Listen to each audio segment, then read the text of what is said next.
Ad-dararu yuzal, segala kemudaratan itu perlu kita atasi. Yuzalu kita hilangkan, kemudaratan perlu dihilangkan. Yang walaupun bentuk kaidahnya semacam itu, kemudaratan dihilangkan, artinya perlu kita menghilangkan kemudaratan. Ad-dararu yuzal, yang kalau pada tuh kita membeli sesuatu ternyata dengan benda yang dibeli tadi itu cacat, boleh kita kembalikan kepada si penjual.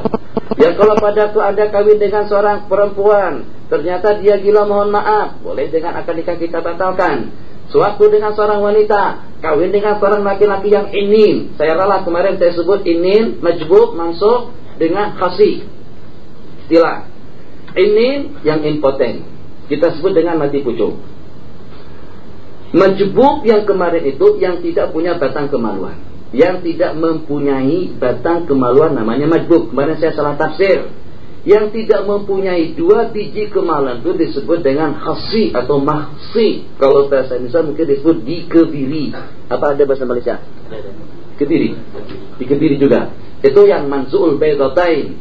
Sementara yang tidak ada sama sekali itu yang disebut dengan mamsuh, yang disebut dengan majbub, batang kemaluan tidak ada, maksi yang dengan bijinya tidak ada. Perlu diketahui, kalau dengan 2 biji itu tidak ada, seseorang itu tidak akan sanggup untuk menggauli istri dia. Sebab yang memproses air mani itu adalah 2 biji itu. Itu seperti kelang. Jadi kalau itu tak ada atau dikebiri saja, ada tapi dibulatkan, dikebiri, itu pun juga tidak akan memainkan peranannya, yang sehingga dia tidak boleh memproses darah, daripada darah akan menjadi sperma atau juga akan menjadi air mani. Jadi dengan demikian tidak akan mungkin dia menggauli istri dia. Majbub, mansukh, khasi, lengkap dengan segala-galanya tapi tidak berfungsi, itulah yang kita sebut dengan ini, unna. Nah sekarang kaidah kita ad-dararu yuzal. Dengan demikian, betul dia cinta, tapi dalam waktu yang sama dia tidak boleh dapat keturunan. Betul dia cinta, tapi dengan kehormatan diri barangkali akan tercamarkan atau akan tercabar. Dalam keadaan semacam itu, dia boleh meminta supaya akad nikahnya digagalkan, supaya dia boleh kawin dengan laki-laki lain. Itu dengan kaidah ad-dararu yuzal.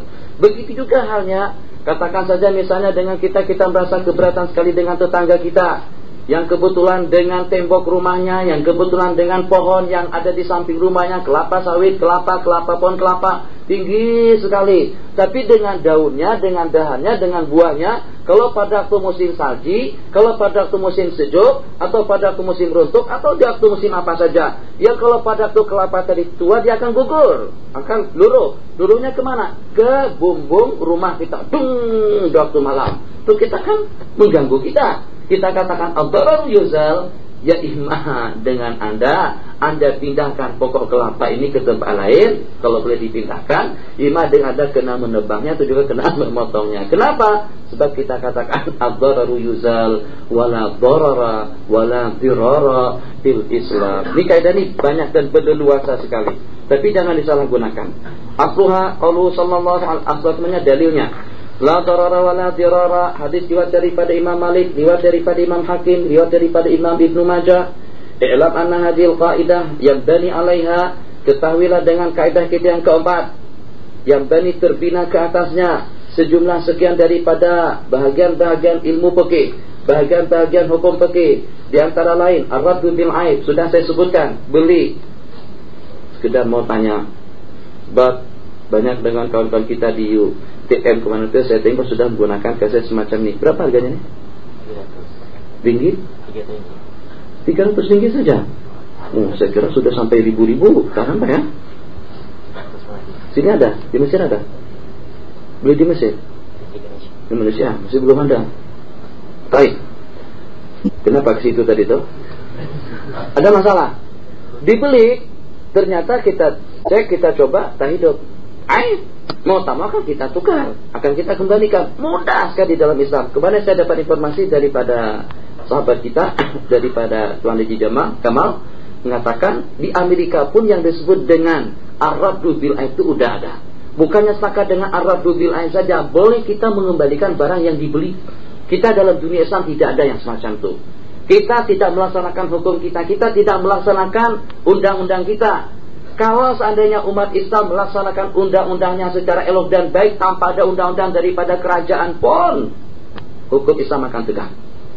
Jadi yang saya maksudkan, yang kita bicarakan kemarin itu adalah bab iqalah, beli kereta. Kalau kebetulan tak dengan problem apa dengan perekonomian kita di rumah, dengan keluarga kita di rumah, kita mau kembalikan kereta. Secara hukum memang tidak boleh dikembalikan secara paksa, tapi secara ketulusan hati kita boleh meminta iqalah dengan yang menjual. Kita katakan saya mau kembalikan kereta. Kita kembalikan kereta, dia serahkan duit kembali kepada kita.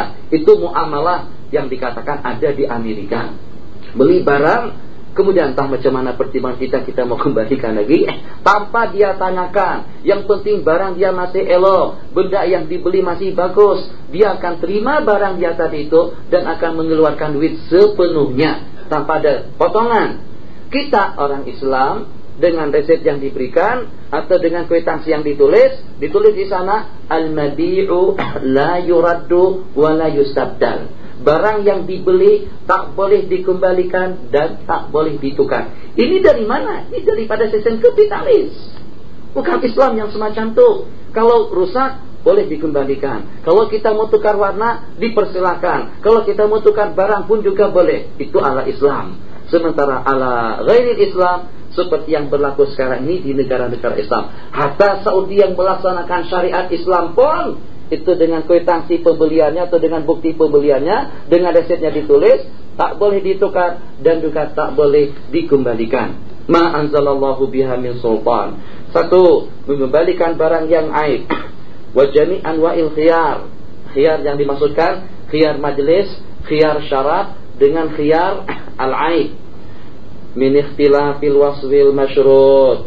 Yang disyaratkan perawan ternyata tidak, yang disyaratkan cantik ternyata tidak, yang disyaratkan saya mau kawin dengan seorang wanita yang dengan timbangannya tidak kurang daripada 250 kilo, yang dengan tingginya tidak kurang daripada 2,5 meter. Jadi saya percaya dengan kamu saja, dan saya serahkan yang semacam itu.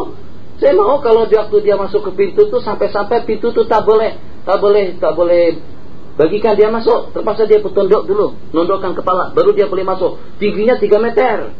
Itu kan kalau untuk main voli kan lumayan kan. Insyaallah tabarakallah. Oh, masyaallah tabarakallah. Itu dengan basket atau dengan bola keranjang atau apa sih istilahnya. Ya senang saja seperti pemain-pemain dari Amerika. Senang saja. Takkan begitu saja udah masuk. Itu yang dia minati. Istri ukuran 3 meter tinggi. Kemudian ukuran badan atau dengan besar tak kurang daripada 1 meter dengan berat 250. Ternyata dinikahkan dia dengan seorang wanita yang dengan timbangan tidak lebih daripada 70 kilo saja. Boleh khian? Boleh khian. Pasahkan akan nikah yang berkenaan sebab menyalahi syarat. Nanti kalau kata dia, Ustaz, saya minta dikawinkan dengan seorang wanita yang tidak ada tanda-tanda kecantikan sedikit pun, dengan wanita yang pesek hidungnya, dengan yang hitam kulitnya, dari negro tidak problem, yang umurnya 100 tahun, yang gigi tak ada, terus kita bagikan dia dengan seorang yang tercantik, gigi lengkap dengan jumlah hitungannya 32, rambutnya keriting, hidungnya mancung, kulitnya bersih, masya Allah tabarakallah. Boleh ya? Boleh.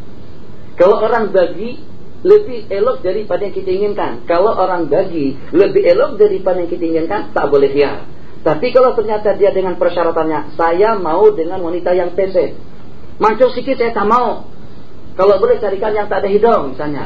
Kalau ada carikan yang ada hidungnya tapi pesek, akad nikahnya tidak sah. Dia boleh batalkan akad nikah yang berlangsung sebab tidak memenuhi syarat itu dimaksudkan dengan taghrir.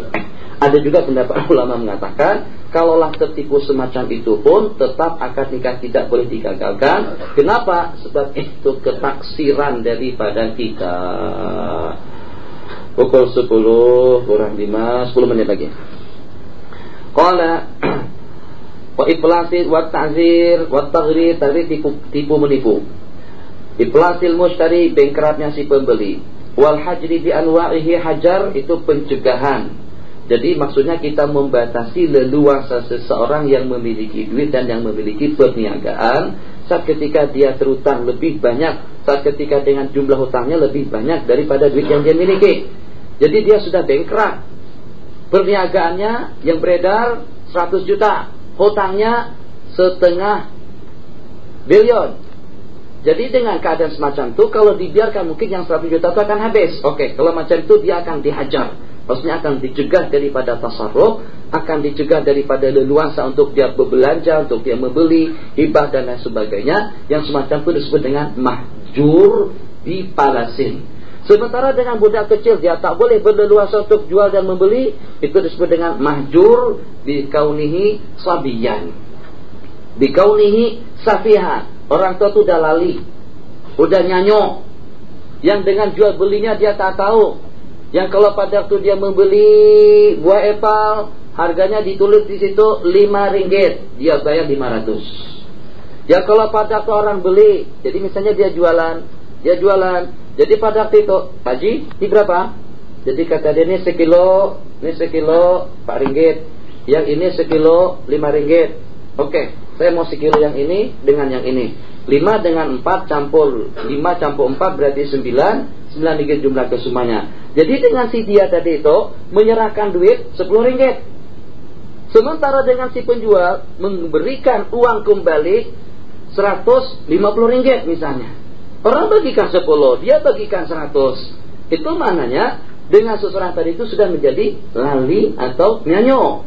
Dalam keadaan yang semacam itu, hukum akan menyekat leluasanya. Itulah yang disebut dengan al-hajru bisafahin. Jadi mahjur bisafahin, mahjur bikauni sofiyan, mahjur biitlas atau bipalasin, disebabkan karena dia bengkak. Qala wa syub'ah. Ini insyaAllah nanti kita ulas kembali. Syub'ah artinya kita menuntut hak kita yang dijual, kongsi menuntut hak kita yang dijual oleh kongsi kita kepada orang lain. Li'anna syuri'at bidafi dararil qismati. Sebab dengan syub'ah itu disyariatkan dan dibolehkan untuk kita menghilangkan kemudaratan kita membagi. Qisas, hudud, kafarat, dhamanul mutlak, menggantikan yang binasa, kismah, pembagian hak, nasbul a'immah, mendirikan dan melantik pemimpin. Ini jangan dikira Islam tidak menyentuh bab politik. Jadi orang yang tak pernah baca fikih mengatakan tuh guru tak boleh terlibat dalam politik. Di antara daripada pertanyaan yang ditanyakan pada malam suatu di Masjid Ismail di Johor. Jadi pada masa Barom dengan Datu Mufti. Jadi di antara daripada pertanyaan yang ditanyakan oleh kawan-kawan mengenai keterlibatan ulama dalam politik, ada yang mengatakan hukumnya haram. Dan ada juga yang mengatakan hukumnya wajib atau juga perlu. Jadi kira-kira bagaimana dengan hukum yang sebenarnya? Ini seperti kita-kitanya apakah wajib terlibat dalam dunia politik? Atau dengan kita-kita tidak tahu menahu? Lakum dinukum waliyadin, terserahlah, mau naik tak ada masalah. Kita tidak sokong dan juga tidak mendukung. Ya dengan kita-kita tidak ikut campur tangan. Tidak. Jadi kalau seandainya ulama, da'i al-ilallah, ad-da'ina ilallah, kalau kebetulan dengan kita sebagai kiai, kita sebagai ulama, kita sebagai tuh guru, keterlibatan kita dalam politik itu akan menyebabkan kita akan meninggalkan tugas kita sehari-hari. Taklim tidak ada, tarbiyah tidak ada, pengajian tidak ada, fatwa tertinggalkan, halal haram tertinggalkan. Kalau akan menyebabkan jadi semacam itu, jelas kita tidak boleh terjun dalam dunia politik. Sebab kita ada dunia kita ada leluasa kita. Siapa akan memperkenalkan halal dan haram kepada umat kalau saya terjun dalam bidang politik? Jadi pada waktu doktor pakar spesialis dalam bidang usul fikih, dalam bidang tasawuf dan hadis adalah kita. Satu-satunya yang menguasai dalam bidang tasawuf adalah kita. Kalau kita terjun dalam dunia politik, nanti akan jadi kacau bilau hal-hal yang berkenaan dengan tasawuf. Dalam keadaan yang semacam itu kita katakan tidak boleh. Sementara kalau masih terdapat sejumlah sekian daripada ulama yang akan mengambil alih tugas kita, yang boleh mengajar, yang boleh berfatwa, yang boleh memperkenalkan halal dan haram, boleh kita terlibat dalam politik. Tetap kalau politik kita sebut, itulah dengan politik yang disebutkan di dalam Al-Quran dan hadis. Dan juga kemarin kita temukan hadis yang berbunyi Imamun Adilun yang pertama, yang disenaraikan dalam hadis, yang paling layak untuk menjadi, yang paling layak untuk mendapatkan naungan arasy pada hari kiamat. Macam mana dengan seorang pemimpin akan menjadi adil kalau dia tidak berilmu, kalau dia tidak tahu halal dan haram? Umar mengatakan, siapa saja yang berjualan di negaraku ini, di negaraku atau di pasarku ini, sebelum dia mempelajari bab riba, sebelum dia mengenal hukum hakam yang berkenaan dengan ekonomi Islam, dia pasti akan terlibat dalam perbuatan haram. Oke, kalau semacam itu silakan saja. Kenapa politik diharamkan? Sedangkan orang yang pertama setelah Rasulullah itu boleh kita berikan gelar sebagai Sayyidus Siyasiyin, Abu Bakar As-Siddiq radhiyallahu ta'ala anhu. Bagaimana dengan siasat baginda Umar? Kalau dengan Umar bukan orang yang mengenal hukum, tidakkah dengan kita mengenal itu dengan rentetan, urutan para sahabat-sahabat Rasulullah. Sebelum kita dengan sahabat dengan baginda Nabi, yang menjadi mufti siapa? Yang menjadi pemimpin negara siapa? Yang menjadi panglima perang siapa? Yang menjadi qadhi siapa? Semuanya itu adalah Rasulullah sallallahu alaihi wasallam. Cukup. Qala, jadi nasbul a'immah termasuk daripada perkara darurat. Wa dararu yuzal. Kalau dengan kacau bilau suatu organisasi atau juga suatu perkumpulan atau juga suatu jamaah, mau tidak mau kita akan melantik seorang pemimpin. Melantik presiden pamrang itu merupakan satu kewajiban yang diwajibkan. Melantik seorang pemimpin di sebuah negara merupakan satu kewajiban yang diwajibkan. Kenapa? Alasannya ad-dararu yuzal. Darar yang mana? Tak ada pemimpin akan jadi kacau bilau. Suasana tidak akan stabil. Ekonomi tidak akan terkawal. Ada pemimpin pun sudah kacau bilau. Apalagi kalau tidak ada pemimpin yang berkuasa. Jadi dengan kita mempunyai leluasa yang cukup banyak. Bagaimana hukumnya kita melantik ketua polis? Bagaimana hukumnya dengan pengamanan yang di sana? Bagaimana kita katakan semua itu hukumnya fardu kifayah. Qala wa dhamanil mutlaq wa nasbil qadha, pelantikan qadhi. Dan usail, orang waktu menyerang ke tangan. Ini dalam pelem saja. Jadi dia ikut jalan. Tapi nanti hati-hati yang di belakang yang buat senjata tadi itu. Tak macam mana? Itu biasanya dengan Jackie Chan yang macam tu, seperti dengan Bruce Lee dahulu itu, atau dengan Amitabh Bachchan dari India, atau dengan si Shah Rukh Khan, Amar Khan, Salman Khan, atau juga dengan siapa lagi, Jahid Chawla, siapa nama-namanya saya tidak tahu. Itu zaman jahiliyah saja saya menonton film-film mereka itu. Sekarang sudah tak lagi. Taubah ilallah. Waraja'na, kita buat pengakuan macam tu. Astaghfirullah, tubna ilallah, wa nadimna ala ma fa'alna, wa azamna alla na'ud. Nanti berazam tidak akan kembali menonton, nanti malam nonton lagi. Besok tubna ilallah. Kata malaikat hang ni main-main, kata menipu Allah kan. Ya malam tubna ilallah. Kan macam tu dengan kumpulan rehat. Tubna ilallah, tapi nanti dia konser lagi dengan Siti Nur. Nanti dia dipentas lagi. Rakyat bukan tidak mengagumi dengan kumpulan itu sebagai hiburan alternatif. Akan tetapi mereka juga terbabit dengan berbagai perkara yang terlanat dan terkutuk. Yang kalau seandainya seperti itu memasyarakat dan dijadikan sebagai idola oleh orang ramai, maknanya sepertinya kita akan memasyarakatkan perkara-perkara yang terlarang. Di antara lain, mereka pakai gincu. Di antara lain, itu dengan mereka didandan dan dihias oleh pondan-pondan. Siapa sih yang menghias? Yang walaupun mereka yang berhias sebelum tampil. Itu termasuk daripada tasyabbuhan bin nisa. Jadi kenapa? Kalau memang tujuannya untuk memberikan alternatif kepada hiburan atau pada dunia seni, kita katakan ahlan wa sahlan. Tapi kenapa harus bersalaman dengan wanita yang bukan mahram? Kenapa harus berkumpul dan bercampur dengan kumpulan al-fasaqah? Jadi sepertinya dengan kita, karena dengan sikap yang semacam itu, sepertinya dengan kita akan memperkatakan apa bedanya dengan penulis-penulis dari Mesir dan juga daripada dunia Arab yang pada waktu bidang agama, bidang hukum halal haram yang laris, mereka tinggalkan profesinya, saya sebut profesinya, mereka tinggalkan bidangnya, terus dia berputar menulis bidang keagamaan. Seperti Raja dia wartawan. Tapi dia tahu yang menggeramkan orang-orang tertentu, yang kalau pada itu dia nyanyukkan kita dengan pemikiran dan juga dengan tulisannya. Akhirnya dia beralih ke sana. Itu bukan bidang kamu. Banyak penulis-penulis dari Mesir bidangnya falsafat. Bidangnya tidak lebih daripada mantik. Dia spesialisnya adalah bidang falsafat, at-tayarat al-islamiyah. Tapi kenapa dia menulis masalah halal dan haram? Kenapa dia berbicara masalah hadis-hadis Rasulullah yang tak sesuai dengan pemikirannya dia kritik?